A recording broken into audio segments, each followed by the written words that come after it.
जोडले गेलेले खासदार बजरंग सोनावणे, आपण त्यांनाही या संदर्भातली ही माहिती देऊया। बजरंग सोनावणेजी, आत्ताच एक माहिती कळते, विश्वसनीय सूत्रांकडून ही माहिती येते, 2 दिवसांमध्ये धनंजय मुंडे यांच्या संदर्भातला निर्णय होईल असं कळतं आहे। काय यावर आता आपली पहिली प्रतिक्रिया आहे?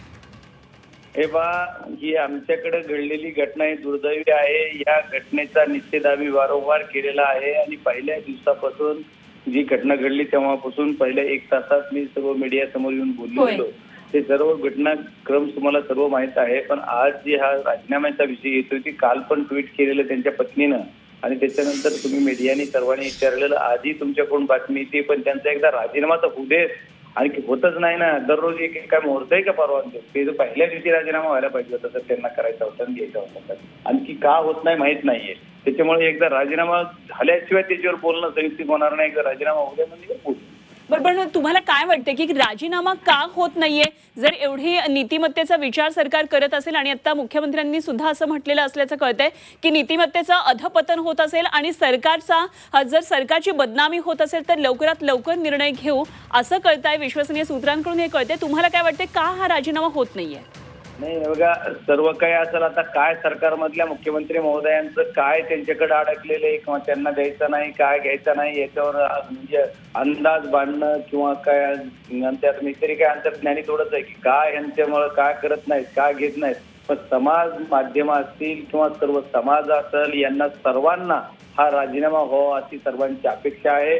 आणि काय बिघडलं हो, मी काही राजीनामा आतापर्यंत मागितलेला नाही, पण काय बिघडलं की समजा जर एवढी मोठी अलिगेशन आपल्यावर येत आहेत तर आपण थोडं काही दिवस बाजूला व्हा। महाराष्ट्राचा इतिहास आहे, जवळपास 50 लोक मंत्रिमंडळातून बाहेर गेले आणि नंतर चौकशी संपल्यानंतर आता आलेत ना। आता सुद्धा बघा काही संशय जी काही येतात मीडियाच्या माध्यमातूनच मी बघतोय की लोकांसमोर काही गोष्टी येत आहेत की जेलमध्ये सुद्धा सीसीटीव्ही फुटेज बंद आहे, ज्या दिवशी मध्ये गेले तेव्हापासून तिथं काही VIP ट्रीटमेंट दिली जाते। मग ही कुठेतरी सरकारचा आणि मंत्र्याचा दबाव असल्याची होतोय का? त्याच्यामुळे यांना बाजूला काढलं पाहिजे, कारण याच्यामध्ये आणखी सुद्धा ज्या लोकांनी या आरोपीला मदत केली अशा लोकांवर काहीच कारवाई नाही। ज्यांच्या गाड्यात गेले एक साधं नोटीस देऊन त्यांना सोडलंय, म्हणजे असे पण काही प्रकारे पोलीस करतायत। यांच्यावर कोणाचा तरी दबाव असेल ना। याआधी पहिल्याच दिवशी ज्या आरोपी पळून जाताना यांनी सांगितलेलं तिथल्या PI की ते जंगलात चूक गेले आणि त्या तालुक्यामध्ये जंगलच नाहीये। मग तिथं काय विषय येतो, तिथं काही दिवसांना तिथला सीसीटीव्ही फुटेज बाहेर येतो वाशी शहरामधला की ते आरोपी कसे जात आहेत। तिथला जो PI आहे तरी मला वाटतं घुले नावाचा, तर त्याचं सुद्धा त्यांनी मदत केली आरोपीला अशी कुटुंब म्हणतंय, गाव म्हणतंय, सर्व लोक म्हणतायत। तर हे सर्व गोष्टी मग तिथे यांच्यावर कोणावर तरी दबाव आहे।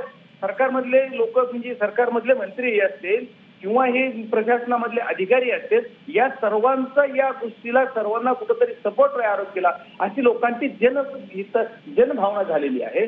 जर यांची जनभावना झालेली असेल तर एखाद्याने काय फरक पडला काही दिवस बाजूला राहायला। पण आता कसं होतं की ही ज्याचा विषय आहे, सरकारमध्ये प्रत्येक जण वेगळं बोलतोय। कोण्या पक्षाचा माणूस म्हणतो की त्यांच्या पक्षाच्या अध्यक्षाचा म्हणजे त्यांचा यांचा आहे। पण मला जेवढं राजकारण किंवा काय ज्ञात आहे, जेवढी मला घटनात्मक विषय कळतात त्याच्यानुसार मला माझं एकच पहिल्या दिवसापासून वाक्य वापरतोय मी, प्रत्येक वेळेस राजीनामा कुणाचा घ्यायचा किंवा कुणाला मंत्र्याला बडतर्फ करायचा सर्वस्वी अधिकार माननीय मुख्यमंत्री महोदय आहे। आणि म्हणूनच येत्या 2 दिवसामध्ये या संदर्भात काय नेमका निर्णय होत आहे हे आपल्याला बघायचंय। बजरंगजी धन्यवाद, आपण बोललाच ही 24 तासकडे ही प्रतिक्रिया दिली। खासदार बजरंग सोनावणे आपल्या बरोबर होते।